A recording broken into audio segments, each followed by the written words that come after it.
Kantor Wilayah Kementerian Hukum dan Hak Asasi Manusia Kemenkumham Lampung menggelar sosialisasi layanan administrasi hukum umum tentang Undang-Undang Nomor 16 Tahun 2017 tentang penetapan peraturan pemerintah pengganti Undang-Undang Nomor 2 Tahun 2017 tentang perubahan atas Undang-Undang Nomor 17 Tahun 2013 tentang organisasi kemasyarakatan Ormas menjadi undang-undang. Kegiatan yang berlangsung di Ballroom Radisson Hotel Lampung Senin pagi ini diikuti oleh perwakilan berbagai ormas, TNI Polri, perwakilan Kesbangpol, bidang hukum Pemda, Pol PP, dan jajaran Kemenkumham Lampung. Kepala Divisi Pelayanan Hukum dan HAM Lampung Nur Ikhwan SHMH selaku Ketua Panitia Penyelenggara kegiatan mengaku bila sosialisasi layanan administrasi hukum umum tentang Undang-Undang Nomor 16 Tahun 2017 tentang penetapan peraturan pemerintah pengganti Undang-Undang Nomor 2 Tahun 2017 tentang perubahan atas Undang-Undang Nomor 17 Tahun 2013 tentang organisasi kemasyarakatan atau Ormas menjadi undang-undang, menghadirkan 3 narasumber, yakni Kabid Ketansos dan Kemasyarakatan Kesbangpol Lampung Nuzmir Esos MM, Kasiter Kasrem 043 Gatam Kolonel Kavaleri Thomas Rudianto SH, dan analis pendapat hukum dan advokasi Direktorat AHU Adi Kurniawan SHMH, di mana kegiatan dialog dimoderatori oleh Kabid Pelayanan Hukum Ignatius Mangantar Tua Silalahi SHMH. Selamat pagi, salam sejahtera untuk kita semua. Tabikun. Pertama-tama marilah kita panjatkan puji syukur kehadirat Allah Subhanahu wa taala, Tuhan yang Maha Esa, atas rahmat dan hidayahnya pada hari ini. Meskipun masih suasana pandemi Covid, kita masih dapat berkumpul di ruangan berbahagia ini untuk mengikuti kegiatan sosialisasi layanan administrasi hukum umum mengenai organisasi kemasyarakatan atau Ormas tahun anggaran 2021 dalam keadaan sehat walafiat dengan tetap memperhatikan protokol kesehatan. Pada kesempatan ini perkenankan saya melaporkan kegiatan sosialisasi ini sebagai berikut. A. Dasar hukum. Yang pertama adalah Undang-Undang Nomor 16 Tahun 2017 tentang penetapan peraturan pemerintah pengganti Undang-Undang Nomor 2 2017 tentang perubahan atas Undang-Undang Nomor 17 2013 tentang organisasi masyarakat. Guna menjaga ideologi Pancasila dan keutuhan NKRI dalam Lembaran Negara tahun 2017 Nomor 239 tambahan Lembaran Negara 2017 Nomor 6139. Yang kedua adalah keputusan Kepala Kantor Wilayah Hukum dan HAM Lampung Nomor W9.3035 AH 01.09 tentang surat keputusan penyelenggaraan sosialisasi layanan administrasi hukum umum tentang Undang-Undang Nomor 16 2017 penetapan peraturan pemerintah pengganti Undang-Undang Nomor 2 2017 tentang perubahan atas Undang-Undang Nomor 17 2013 tentang organisasi kemasyarakatan.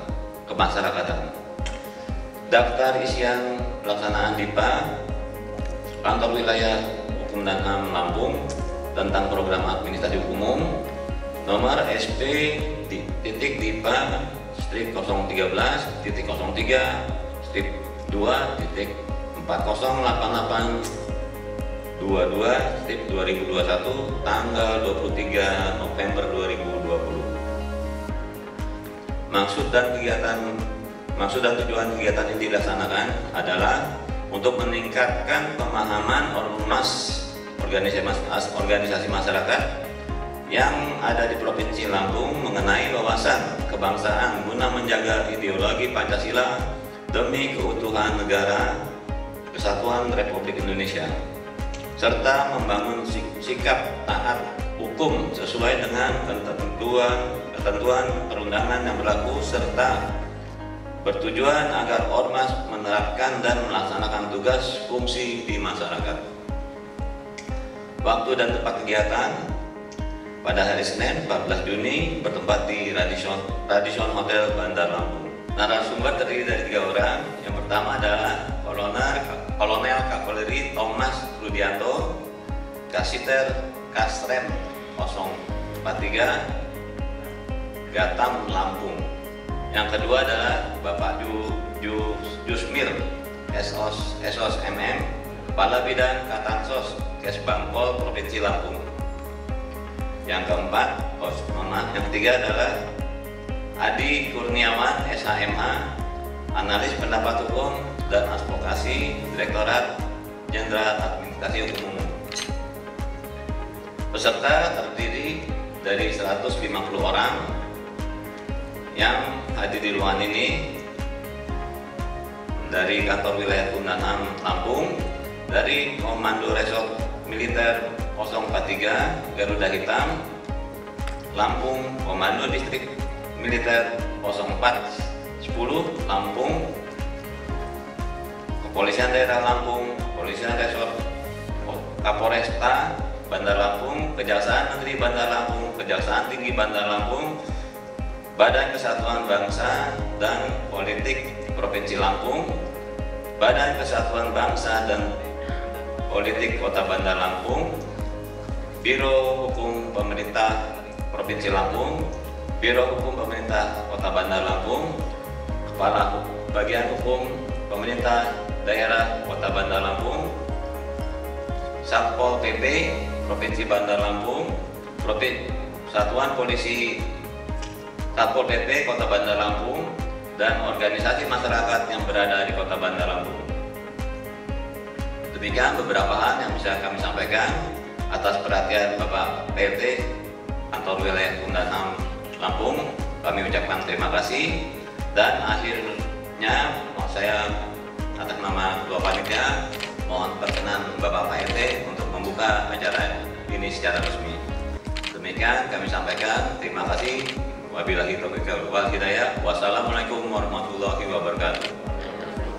Sementara PLT Kakanwil Kemenkumham Lampung Ibda Asep Somara, BCIP SOS MM berharap kegiatan ini dapat memperkuat wawasan kebangsaan dan ideologi bagi ormas-ormas yang ada di Lampung.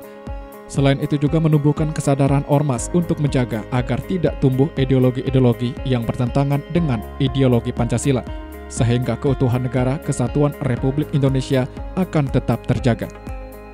Hadirin yang saya hormati, sesuai dengan data dari Kementerian Dalam Negeri, di Provinsi Lampung terdapat 212 organisasi kemasyarakatan dan lembaga swadaya masyarakat yang berbadan hukum dan terdaftar di Kementerian tahun 2021. Oleh karena itu, kegiatan ini saya berharap agar ormas dan lembaga swadaya masyarakat di Provinsi Lampung khususnya dapat lebih menyegarkan kembali pemahaman mengenai asas, tujuan, dan fungsi ormas sesuai dengan yang diatur pada undang-undang.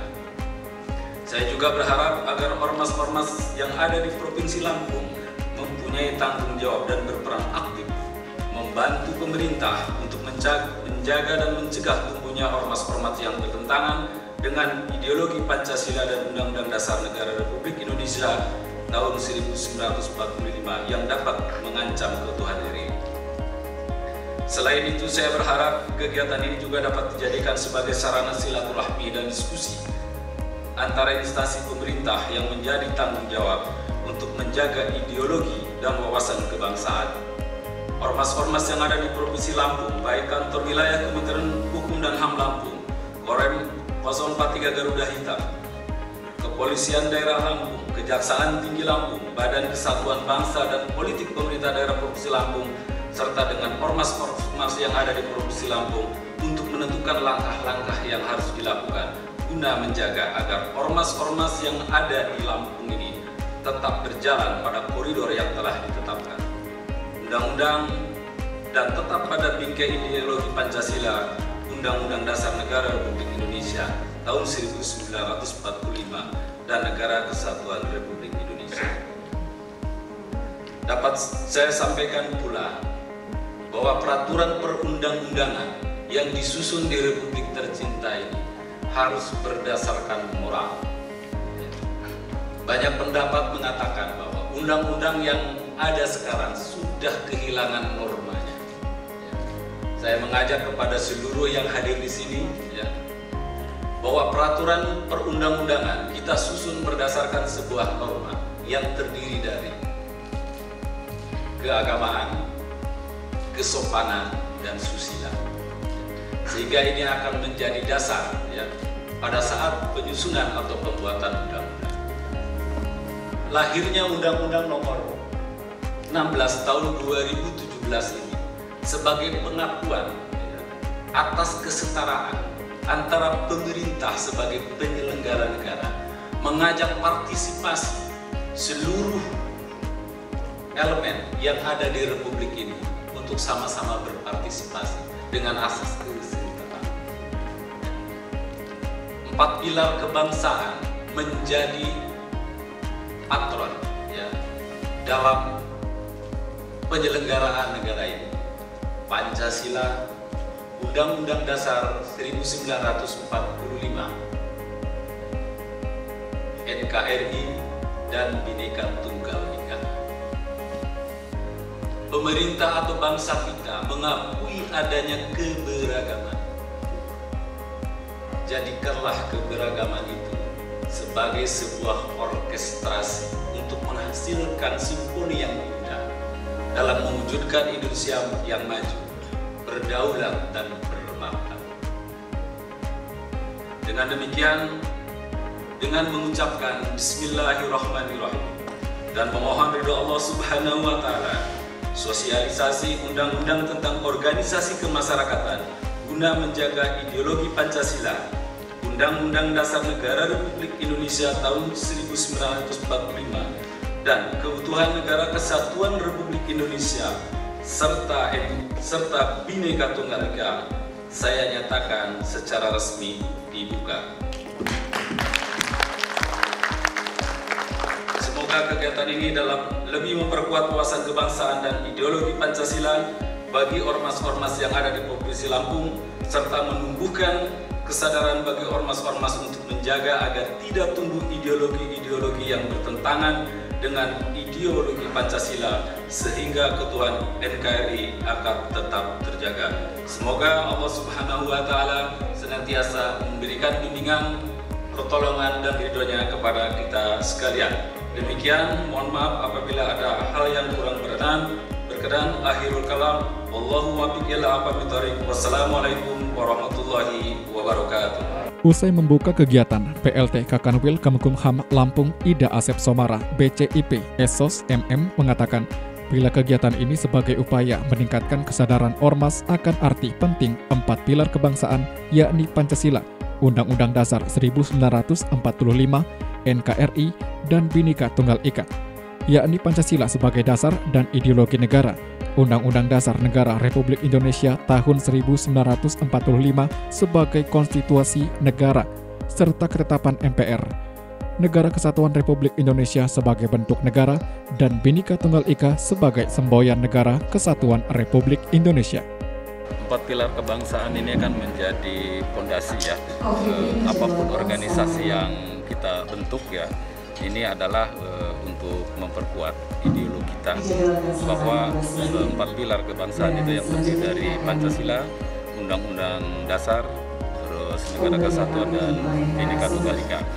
Dan ini sebetulnya ada keinginan besar dan cita-cita besar bahwa ormas ini dibangun atas dasar kesetaraan.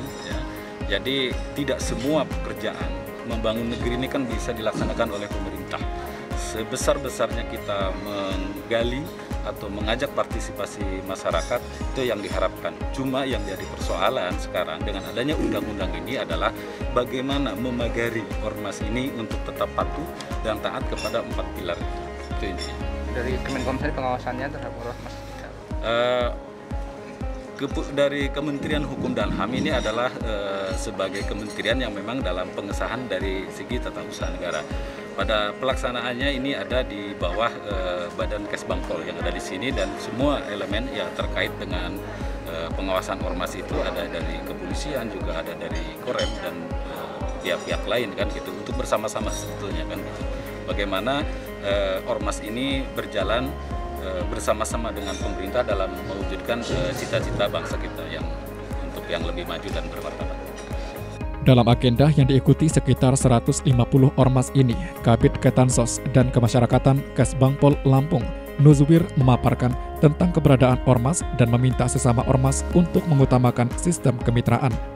Dirinya mengajak ormas untuk saling bantu dan bahu-membahu untuk menjaga keutuhan NKRI. Kita lihat definisi ormas. Ormas didirikan oleh masyarakat secara sukarela, kebersamaan aspirasi, kehendak, kebutuhan, kepentingan, kegiatan dan partisipasi dalam pembangunan demi tercapaian tujuan nasional berdasarkan Pancasila. Ormas adalah organisasi yang didirikan dan dibentuk oleh masyarakat berdasarkan kesamaan kebutuhan untuk mencapai tujuan. Ormas berfungsi sebagai wahana penyaluran aspirasi atau kepentingan individu organisasi untuk mempengaruhi kebijakan pemerintah maupun sebagai media pelayanan sosial. Hal ini secara tidak langsung sebagai bentuk pemenuhan hak fundamental manusia, yaitu kebebasan untuk berserikat, kebebasan berkumpul, serta kebebasan untuk menyatakan pendapat. Secara umum, ormas didirikan lebih oleh 3 orang atau lebih.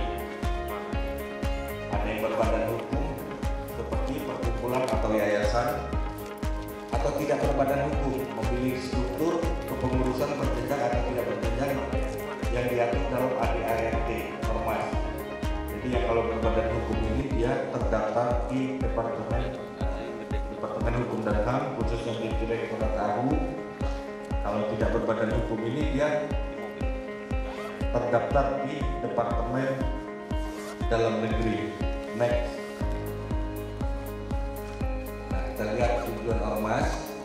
Ormas itu memiliki tujuan meningkatkan partisipasi dan pemberdayaan masyarakat, memberikan pelayanan kepada masyarakat, menjaga nilai agama dan kepercayaan terhadap Tuhan Yang Maha Esa, melestarikan, memelihara norma, nilai, moral, etika, dan budaya yang hidup dalam masyarakat, melestarikan sumber daya alam dan lingkungan hidup, mengembangkan kesetiakawanan sosial, gotong royong dan toleransi dalam kehidupan bermasyarakat, menjaga, memelihara, dan memperkuat persatuan dan kesatuan bangsa, serta mewujudkan tujuan negara itu sendiri.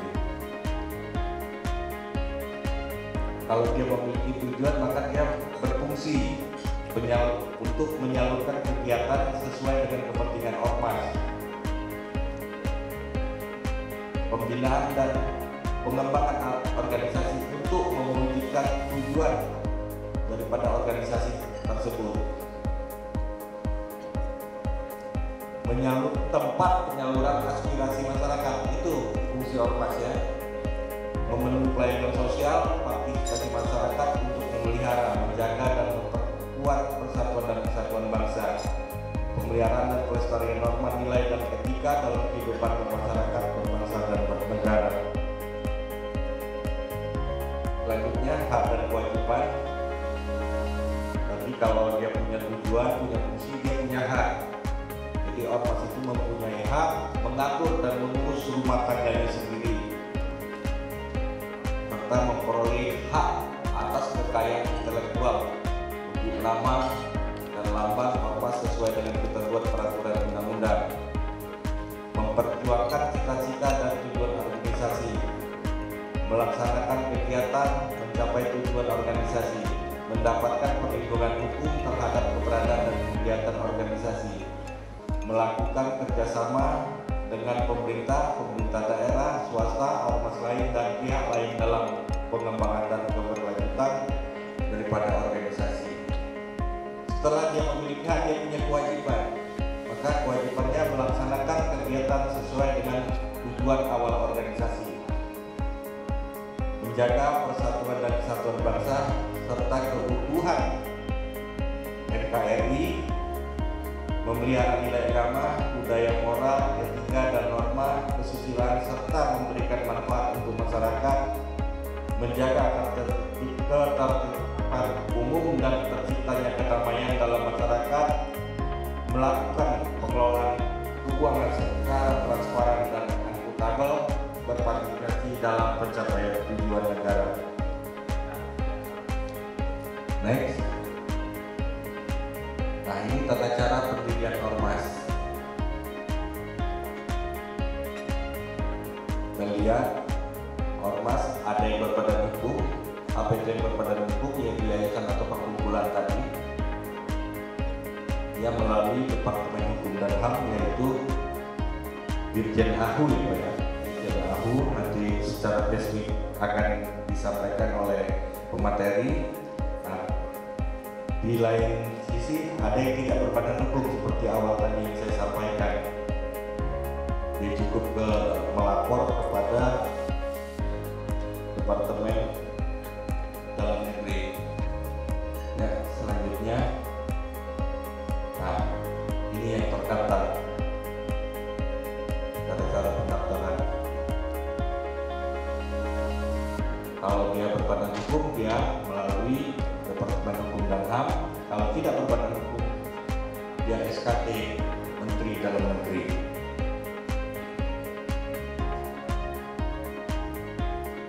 Di alur pendaftaran terbitkan SKT oleh yang melalui kita, baik yang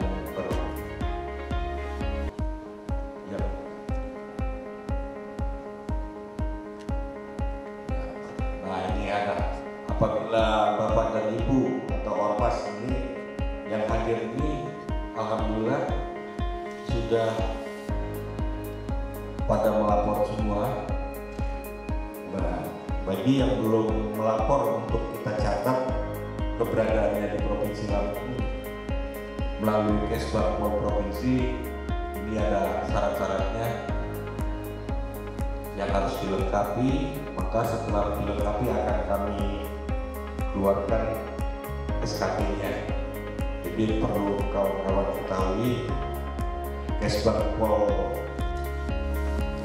itu tidak melegalkan, tapi hanya mencatat keberadaan ormas yang ada di Provinsi Lampung bagi yang melaporkan.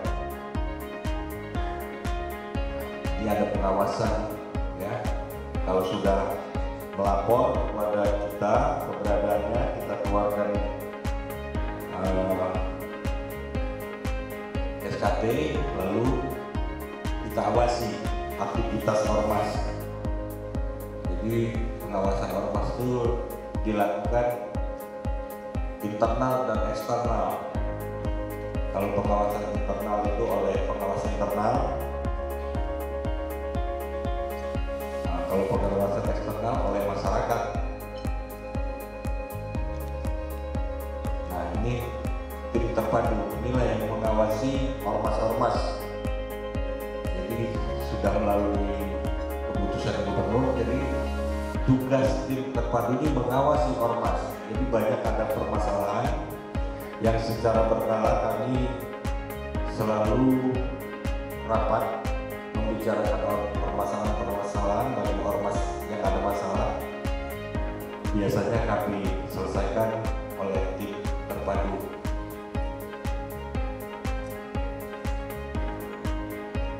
Nah, ini larangan-larangan berdasarkan pasal Undang-Undang Nomor 17 Tahun 2013 itu melakukan tindakan permusuhan terhadap suku, agama, ras atau golongan. Itu yang tidak boleh ya. Melakukan kegiatan yang menjadi tugas dan wewenang penegak hukum sesuai dengan peraturan ketentuan peraturan perundangan. Nah, ini kan sering kita lihat ya, ada ormas yang melakukan tindakan-tindakan yang bukan wewenangnya ya, tapi kewenangan itu ada di pihak penegak hukum, tapi mereka sering melakukan itu. Nah, ini yang dilarang ya. Ormas dilarang menganut atau mengembangkan serta menyebarkan ajaran atau paham yang bertentangan dengan Pancasila. Nah, ini tugas-tugas itu ya. Makanya di pengawasan itu kami sering melihat ada di antara ormas-ormas yang kami pantau, maka kami akan berikan tindakan.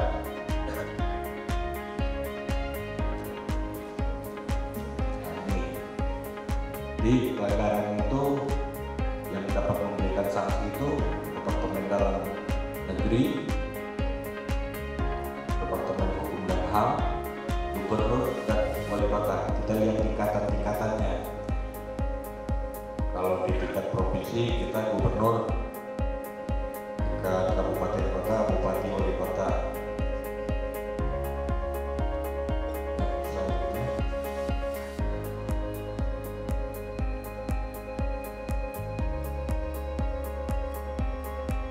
Makna kehadiran ormas dalam tata kelola pemerintahan. Secara filosofi, pemerintah dibentuk untuk memberikan pelayanan dan perlindungan kepada masyarakat. Pemerintah berkewajiban untuk mendukung pemenuhan hak dasar masyarakat, memberdayakan ormas melalui kemitraan. Nah ini makanya kalau ormas itu sudah melaporkan keberadaannya kepada kita, makanya kita selalu mendata ormas. Itu tujuannya salah satunya untuk itu, untuk menjadikan mitra, mendukung proses demokratisasi, mewujudkan tujuan pembangunan nasional melalui partisipasi. Sedangkan Kolonel Kavaleri Thomas Rudianto SH menyampaikan materi tentang peran serta ormas dalam keutuhan NKRI. Menurut Kasiter Kasrem 043 Gatam ini, ormas harus mampu mengaktualisasi diri untuk peka dan bela negara dalam menjaga keutuhan NKRI. Disampaikan ya, jadi untuk materi yang disampaikan tadi bahwa peran serta ormas dalam menjaga keutuhan NKRI ya, perlu kita ketahui bersama bahwa latar belakang dalam penyampaian ini kita ketahui bersama bahwa sejarah bangsa kita yang telah mengalami penjajahan bangsa Indonesia itu kurang lebih 350 tahun ya, dari berbagai bangsa yang menjajah, baik itu Belanda, Portugis, Jepang yang pernah menjajah ke kita. Pada saat itu perlawanan secara disgentil atau berbagai daerah ya, jadi tidak ada kesatuan yang berdiri sendiri-sendiri ya, sehingga selalu mengalami kegagalan ya, dalam perjuangannya. Nah, dengan waktu yang ada, perkembangan waktu, adanya pergerakan nasional pada tahun 1908 ya, mulai dengan pergerakan nasional muncullah tokoh-tokoh di situ ya, salah satu organisasi Budi Tomo salahnya ya, berjuang bersama-sama seluruh komponen bangsa negara ya, untuk memiliki cita-cita bahwa negara kita untuk merdeka ya. Lanjut.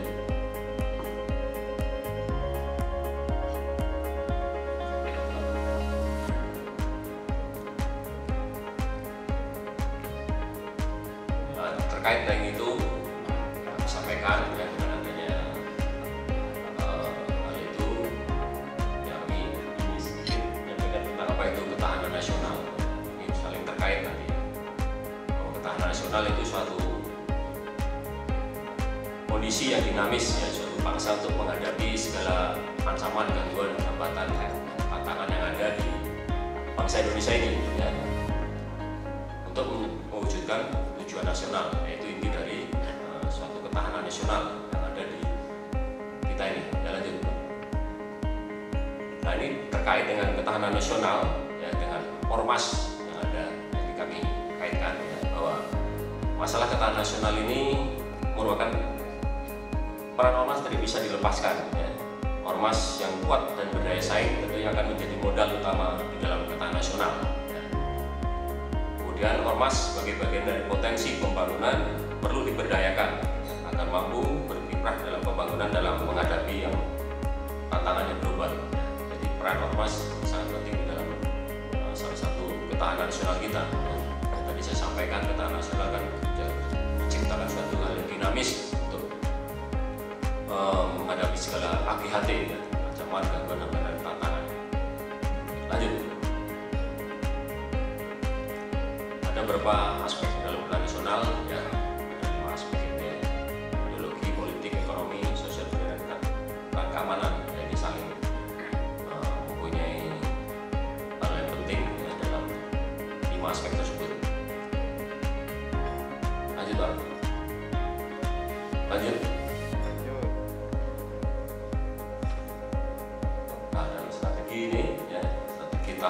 nasional kita ketahui bersama bahwa pertahanan negara, ya, Undang-Undang Nomor 3 Tahun 2002 tentang pertahanan negara disusun berdasarkan asas yang berkandungan Pancasila dan 45. Indonesia menganut sistem pertahanan nasional yang bersifat semesta. Ya. Pertahanan kita kan sisahkan rata, pertahanan semesta. Itu melibatkan seluruh komponen masyarakat, ya. Seluruh sumber daya alam dan sarana prasarana nasional, termasuk seluruh komponen masyarakat. Sumber daya nasional yang utama adalah seluruh warga negara yang sadar akan hak dan kewajibannya untuk membela negaranya. Lanjut. Nah, ini terkait dengan peran serta ormas, ya, bahwa ormas merupakan salah satu komponen bangsa yang concern terhadap pengabdian terhadap bela negara ini. Ya. Itu ada di dalam pasal 9 ayat 2 Undang-Undang Nomor 3 Tahun 2002 tentang pertahanan nasional, yaitu keikutsertaan warga negara dalam upaya bela negara. Itu udah ada di situ. Lanjut. Kemudian dalam penyelenggaraannya, ya, dapat kita laksanakan dengan adanya pendidikan warganegaraan, kemudian diklat Sarmil, pengabdian sebagai prajurit TNI dan pengabdian sesuai profesi. Nah, ini ormas, saya kira di sini salah satunya, ya, sebagai organisasi masyarakat itu pengabdian sesuai dengan profesi, ya. Karena di ormas terdiri dari berbagai macam profesi yang ada di situ. Pengabdian tentang penyelenggaraan bela negara. Lanjut. Melihat kondisi seperti ini, ormas harus mempunyai orientasi berpikir dan untuk tetap eksis, di samping itu terus-menerus mengaktualisasikan, ya, diri dalam pengembangan misi sebagai komponen bela negara dan peka terhadap setiap perubahan yang ada di ormas yang kita harapkan pada saat ini. Lanjut. Akibat yang ditimbulkan, ya, jika kita selaku komponen bela negara tidak peka terhadap setiap perubahan, apa yang terjadi? Lanjut, Pak. Ada berbagai macam, ya, bahwa negara kita ini untuk masalah perang konvensional mungkin sudah kemungkinan kecil terjadi, ya. Perang konvensional, perang terjadi antara negara dengan negara, konflik secara konvensional, ya, perang berhadapan-hadapan gitu, ya, istilahnya sederhananya gitu.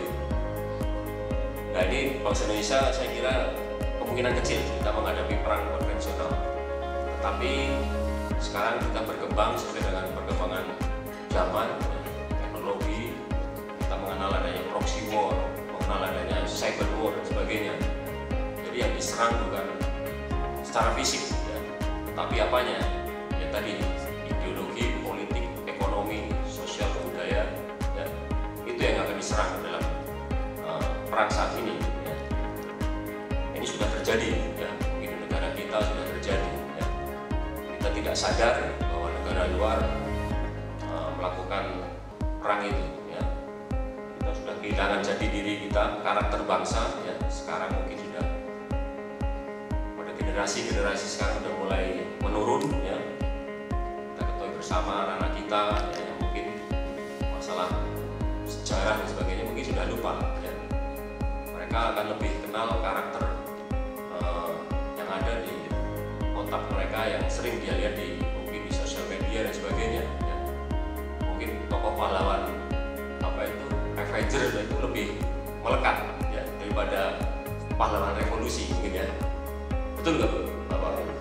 Ya. Mungkin sudah begitu, ya. Kemudian ancaman disintegrasi bangsa, ya, itu juga munculnya beberapa golongan yang berupaya untuk memisahkan diri dari NKRI ini, ya. Kita bersama seperti di waktu itu di Aceh, ya. Sekarang di Papua, ya, kita mengalami ancaman dari bangsa yang ada, ya. Melemahnya daya saing dan daya tangkal, ya. Tujuan nantinya bangsa yang tidak terwujud, ya. Nantinya arahnya bahwa tujuan nantinya bangsa kita akan tidak terwujud, yaitu sasaran mereka begitu, ya. Kita sadari bersama, maka kita selaku generasi yang sekarang, ya, kita akan sadar oleh hal-hal yang terjadi pada kita sekarang seperti ini. Lanjut, Pak. Sudah tadi, ya. Sekarang bagaimana kita menghadapinya? Ya. Ini ada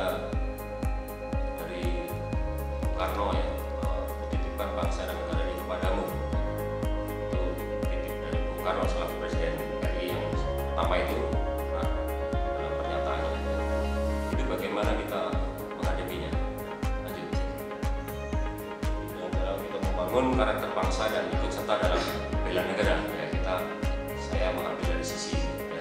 Lanjut.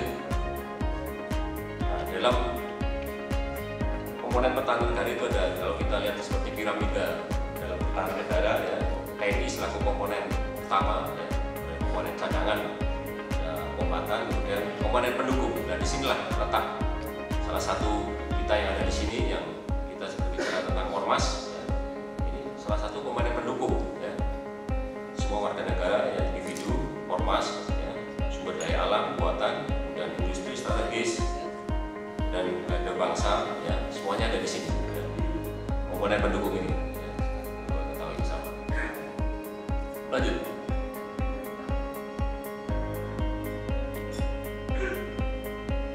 Nah, mengapa negara ini harus dibela?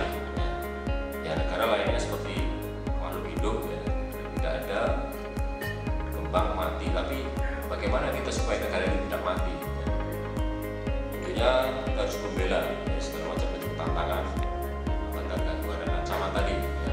Kita harus membela, ya, supaya negara ini tetap ada.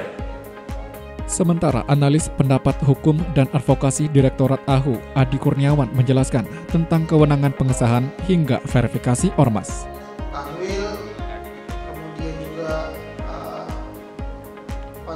kalau kita dari Kesbangpol sudah cukup luas menyampaikan ketentuan undang-undang ormas, kemudian juga ditambah lagi oleh Pak Thomas dari Korem juga menyampaikan terkait dengan wawasan kebangsaan.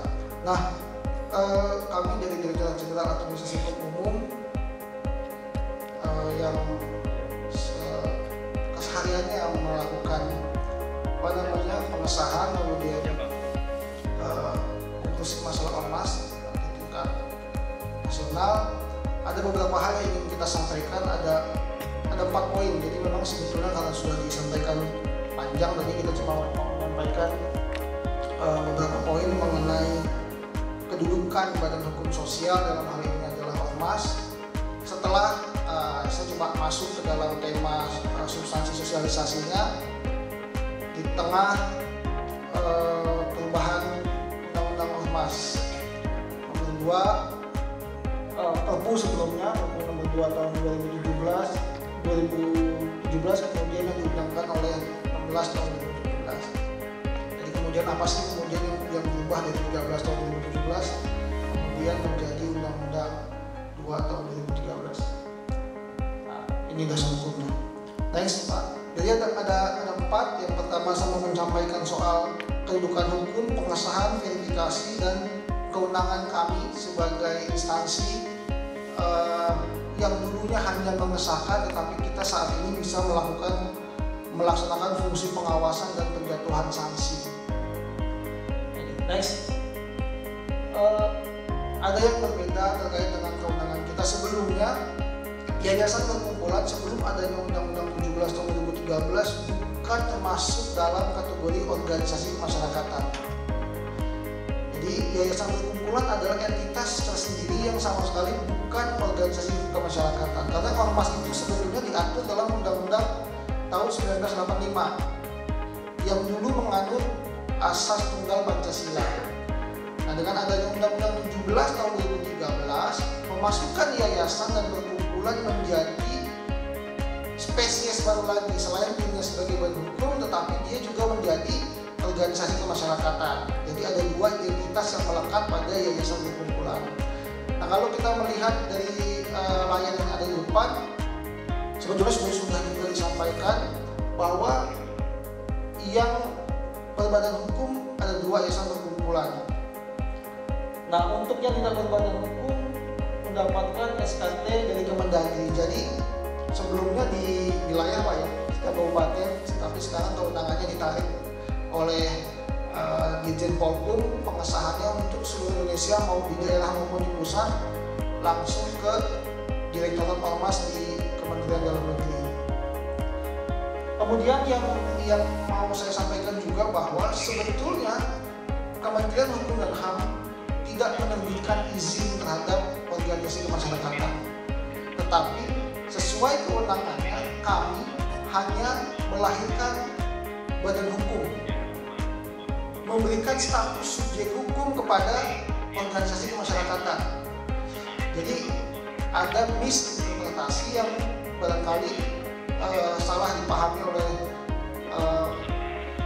beberapa kalangan masyarakat yang mengira ketika sudah mendapatkan SK Badan Hukum dari Menteri Hukum dan HAM berarti dia sudah bebas melakukan tindakan apapun. Salah. Yang betul adalah SK Kemenkumham hanya melahirkan status badan hukum, sama seperti manusia. Kalau kita bicara status badan hukum, ada person dan natural person. Kita manusia adalah natural person, mendapatkan status badan hukum sejak kelahiran. Kalau umur 17 tahun dibuktikan dengan KTP. Nah, SK Kemenkumham itu sejenis KTP yang kalau sudah 17 tahun kita mau belajar mendapatkan SIM harus mendapatkan izin lagi dari kepolisian. Sama. Jadi kalau untuk ormas ketika mendapatkan SK Kemenkumham berarti dia mendapatkan status badan hukum yang artinya dia dianggap orang juga seperti manusia seperti biasa yang bisa digugat, bisa menggugat, bisa memiliki kekayaan terpisah dan tanggung jawab pengurus dengan ormasnya terpisah. Jadi tidak serta-merta kekayaan ketua bisa membayar utang misalkan untuk ormasnya kekayaan terpisah namanya. Itu teori hukum, bicara teori hukum. Nah, yang mau saya sampaikan juga bahwa sebetulnya posisi ini kadang-kadang disalahartikan oleh masyarakat sehingga ketika dia punya SK Badan Hukum, saya sudah punya SK Badan Hukum, padahal ada kewajiban lain untuk mencatatkan dirinya di Kesbangpol. Nanti saya juga akan menyampaikan beberapa hal keuntungan ketika ormas mencatatkan dirinya di Kesbangpol. Next, Pak. Nah, ini yang saya mau bilang, ketika dia sudah tercatat sebagai subjek hukum mendapatkan SK Kemenkumham, ada beberapa alasan.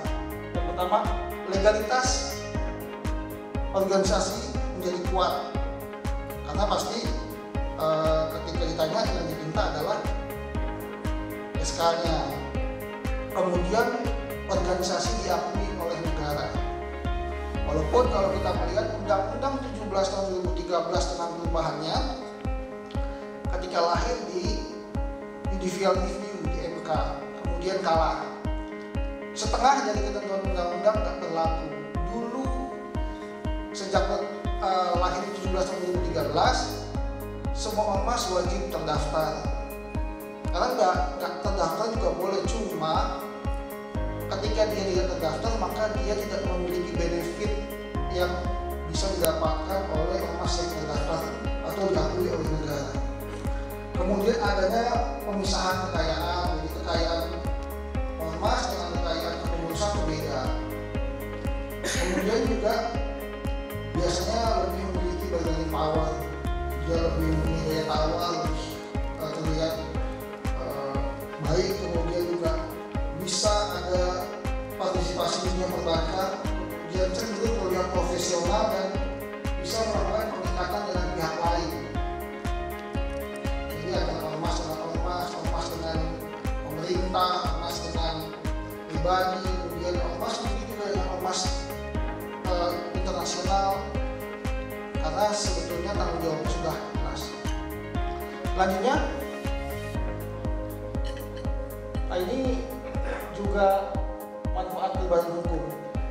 Seperti yang saya bilang tadi, sebetulnya nggak ada yang mewajibkan, nggak ada yang memerintahkan, atau tidak ada yang memaksa Bapak Ibu untuk ormasnya dari badan hukum.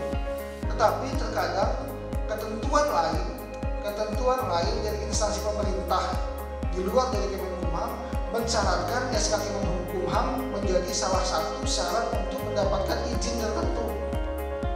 Misal, kalau mau buat sekolah pasti diminta SK Kemenkumham. Kemudian mau dibuat pesantren atau rumah sakit atau menerima hibah, salah satunya yang bisa menerima adalah telah berbadan hukum. Walaupun SKD juga sudah bisa mendapatkan hibah. Selanjutnya, nah ini ada beberapa hal juga. Jadi penyampaian saya ada beberapa hal yang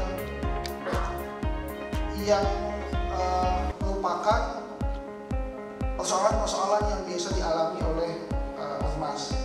Jadi sampai saat ini ada beberapa catatan yang menurut kami alasan kenapa mereka mendaftarkan status badan hukum perkumpulan. Yang pertama, sifatnya temporary. Jadi dia mendaftarkan SK di Kemenkumham itu karena ada bantuan hibah atau program pemerintah.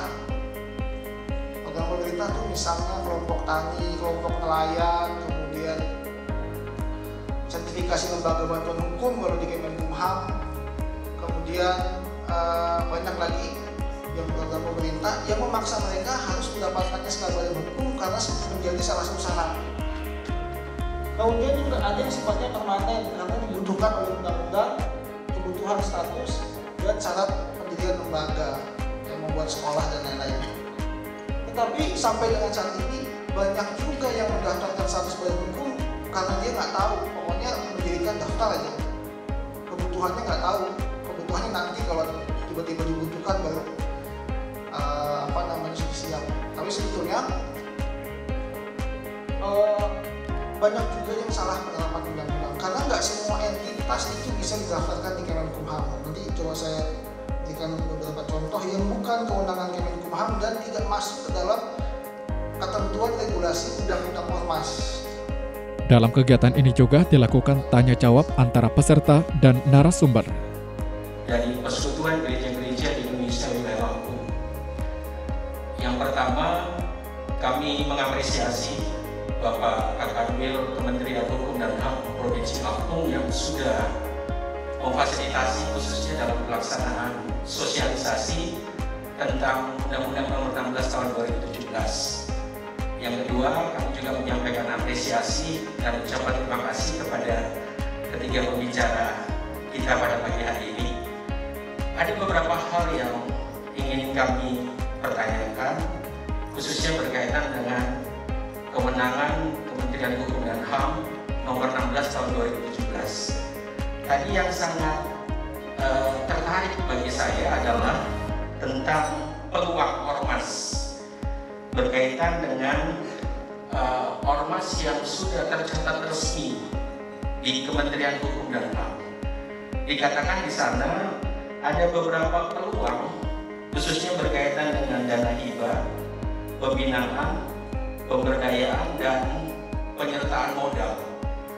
Yang ingin saya tanyakan sejauh mana, khususnya untuk Pak Subar ya, sejauh mana ketika dana hibah itu bisa didapatkan oleh ormas, karena memang ormas ini orientasinya ketika ini dibentuk maka sumber dananya itu terutama digali.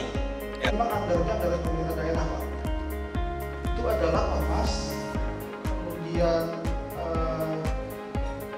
BUMN atau BUMD, kemudian juga pemerintah kota, kabupaten atau provinsi yang pada saat itu memiliki kekurangan dalam APBD, sehingga di situ jelas bahwa ormas itu bisa dijadikan sebagai penerima manfaat. Nah, untuk mekanismenya penyampaiannya biasanya memang masing-masing pemerintah daerah itu beda-beda Pak. Ada yang dilakukan dengan bantuan dana pendidikan melalui yayasan pendidikan swasta, melalui dana bantuan yang hampir sebagai dana seperti dana BOS misalnya. Kemudian juga bantuan hibahnya juga bisa langsung dilakukan melalui jalur prestasi beasiswa misalnya. Kemudian juga ada bantuan hibah dari pemerintah daerah ke ormas-ormas tertentu. Itu sih sebetulnya tergantung dari akses di pemerintah daerah. Tapi biasanya sejauh yang saya ketahui sudah dilakukan secara publisnya melalui online. Apalagi kalau misalkan Bapak bisa melihat di anggaran APBD-nya, biasanya memang itu ada. Kalau di Jakarta sendiri itu Pak, setahu saya ada yang dilakukan melalui mekanisme, kalau di bidang kesenian ada melalui festival kesenian, kebudayaan, bantuan hibahnya diberikan seperti itu. Karena memang sebetulnya bantuan hibah itu ya agak-agak dari sedap juga, karena rata-rata gubernur wali kota masuk ke KPK ya karena menggunakan dana bantuan hibah yang harus hati-hati secara dokumen belum lengkap. Dan itu juga membutuhkan keaktifan bapak dan ibu sebagai pengurus ormas. Kemudian penyertaan modal. Kalau penyertaan modal itu kalau bapak atau pendeta cari ketentuan undang-undang ormas nggak semua. Tetapi prinsip hukumnya, subjek hukum atau badan hukum itu bisa melakukan, bisa menunjukkan dirinya sebagai pemegang saham dalam perselisihan terbatas. Kisah klasiknya memang seperti itu Pak, ketika misalkan masa kecil, uang yang belum banyak, hanya Tuhan yang bisa memisahkannya. Tapi ketika dia banyak uang, maka welcome to jungle. Jadi pasti ribut. Tetapi kalau ormas sudah masuk pada wilayah itu wilayah keperdataan Pak. Pemerintah nggak masuk lagi ke sana. Kalau sebetulnya itu pengelolaan keuangan internal kan Pak. Sehingga terhadap hal tersebut, karena nggak masuk juga dalam ketentuan undang-undang ormas, karena ini adalah prinsip hukum, maka berlakulah ketentuan hukum, norma hukumnya. Kegiatan organisasi atau ormas yang lain kita membina melalui kegiatan pelatihan-pelatihan yang kadang sosialisasi atau kesempatan yang kita lakukan, kita selalu melibatkan ormas dan organisasi-organisasi yang lain. Itu seringkali kita lakukan itu karena keterbatasan juga anggaran yang ada di kami kadang tidak maksimal kami untuk melakukan pembinaan. Saya rasa itu yang dapat kita sampaikan. Terima kasih. Pertanyaan kami tujukan kepada Korem, menarik mengenai ormas tadi sebagai salah satu garda terdepan dalam membela NKRI. Pada saat ini marak sekali isu atau berita hoax yang menggerogoti kesatuan NKRI. Bagaimana atau kiat apa saja yang bisa dilakukan oleh ormas untuk bisa membantu mengatasi hal tersebut di atas? Apakah harus ada pelatihan dari bidang organisasi dan Korem agar satu suara tidak jalan sendiri-sendiri? Karena dibatasi, saya hanya tanya itu saja. Terima kasih. Jadi menyikapi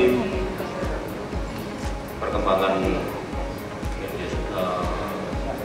teknologi, masalah hoax dan sebagainya, tentunya kita selaku warga negara mempunyai kemampuan ataupun bisa memilah-milah tentunya mana yang merupakan berita yang sebenarnya dan tidak. Kemudian tadi dibicarakan masalah apakah perlu adanya pelatihan. Kami siap ya dari Korem khususnya kepada seluruh ormas yang mungkin memerlukan suatu pelatihan masalah wawasan kebangsaan bela negara, sehingga ormas mempunyai arah dan tujuan yang sama ya, dan artian bahwa mereka dilandasi oleh dasar dan untuk kepentingan NKRI yang saya sampaikan tadi yang dilandasi Pancasila dan sebagainya, itu merupakan dasar dari warga negara hanya dalam hal bela negara. Silakan ya, ormas, Korem, nanti kita juga akan bersama kita punya kewilayahan di Kodim dan sebagainya ya, jadi ormas yang ada di wilayah Kodim juga bisa untuk memberdayakan seperti ini. Usai pemaparan analis pendapat hukum dan advokasi Ditjen AHU, Adi Kurniawan mengaku bila saat ini Kemenkumham melalui Ditjen AHU memiliki kewenangan baru untuk memberikan sanksi administratif kepada ormas berbadan hukum maupun tidak berbadan hukum yang melakukan pelanggaran. Adapun untuk pengawasan tingkat kota kabupaten dilakukan wali kota melalui Kesbangpol. Sementara pengawasan di tingkat provinsi dilakukan oleh gubernur, dalam hal ini Kesbangpol provinsi. Adi mengaku bila untuk pelanggaran lintas provinsi akan diawasi oleh pemerintah pusat. Dalam penyampaian saya menyampaikan bahwa ada beberapa hal yang mesti dilakukan karena memang ada kewenangan yang dimiliki oleh Kementerian Hukum dan HAM terkait dengan pengesahan ormas. Jadi saat ini yayasan berkumpulan menjadi kategori organisasi kemasyarakatan. Kemudian dalam proses pengesahannya, yayasan berkumpulan dilakukan verifikasi. Verifikasi dilakukan dalam rangka mematuhi ketentuan peraturan undang-undang, karena memang di ketentuan undang-undang ormas itu ada hal-hal larangan yang tidak boleh dilakukan oleh organisasi kemasyarakatan, baik yang berbadan hukum maupun tidak berbadan hukum. Dalam prosesnya, apabila yayasan yang berkumpulan melakukan tindakan pelanggaran, maka ada mekanisme pengawasan. Pengawasan dilakukan berjenjang, mulai dari pelanggaran tingkat kota kabupaten, kemudian pelanggaran tingkat provinsi atau tingkat nasional. Kalau pengawasan tingkat